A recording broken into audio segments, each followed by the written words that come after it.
Thank you. Well, now let's take a look at the voting statistics. As we know, a slightly higher than expected turnout, just over 38%, 21,200 votes. Now let's compare that to the 51% of people who rocked up to polling stations in 2015, and we start to get a picture about how the people of Stoke Central have engaged in this by-election. Now, of course, the man celebrating this morning was Labour's Gareth Snell, Labour returning the seat nearly 8,000 votes, so he's happy.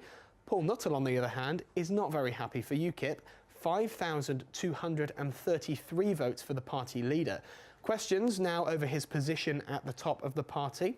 So, moving on, much has been made of his age, but Jack Brereton was very close behind UKIP, bagging the Tories over 5,100 votes. In fourth place, Dr Zulfikar Ali for the Liberal Democrats, raising their number to over 2,000. Adam Colclough will be upset with losing votes for the Greens in this by-election. Speaking to him last night, he actually thought that he'd performed slightly better. But let's take a look now at the swing for the main parties. Snell, as we know, won. However, he is down a 2% swing away from Labour. UKIP actually gaining up that 2%. Now, the Tories' share is also up 1.8%. The biggest leap, though, comes from the Liberal Democrats, a massive 5.7% swing in favour.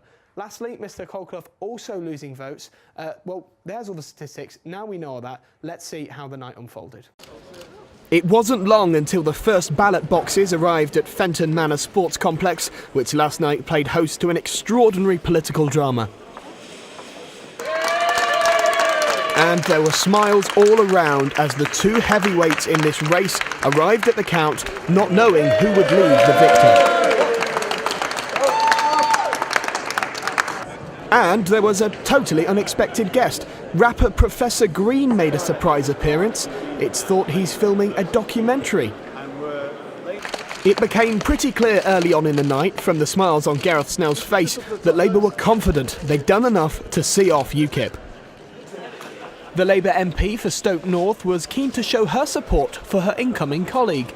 Can't wait to start working with him to deliver for our city, and I'm delighted that I think truly the politics of hate and division have been beaten in our city, and that UKIP are not welcome, and Mr Nuttall with his lies, lie after lie after lie over the last 5 weeks. With a clear result now emerging, Liberal Democrat candidate Dr Zulfikar Ali had this to say. Paul Nuttall's coming to Stoke Central has attracted quite a lot of negativity for this city, but I'm glad he's not going to be member of Parliament from this city. I'm very proud of my team, really. We put up this message very positively. We reached to each and every voter. We campaigned against hard Brexit as well as asked for more funding for NHS. Adam Colclough from the Greens wasn't feeling too down. In fact, he's ready to fight on. My real priority after this election is to get out there and start selling the city, start building connections with its community, and start promoting us for what a really great place we are. I mean, Labour are too busy fighting between the Corbynites and the Blairites. We're just a Green Party. We go out there and we say what we believe to be right, because we want a fairer society. And then, confirmation.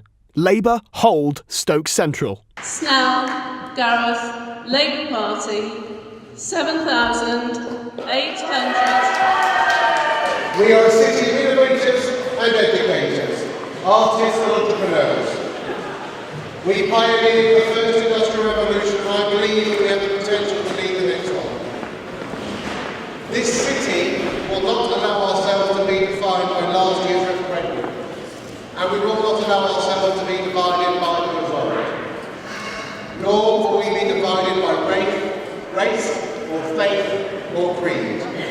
We will move forward together to tackle the problems that we face, to secure a brighter, more prosperous future for everyone. So to those of you who came to Stoke-on-Trent to sow hatred and division and to turn us away from our friends and neighbours, I have one very simple message. You have failed.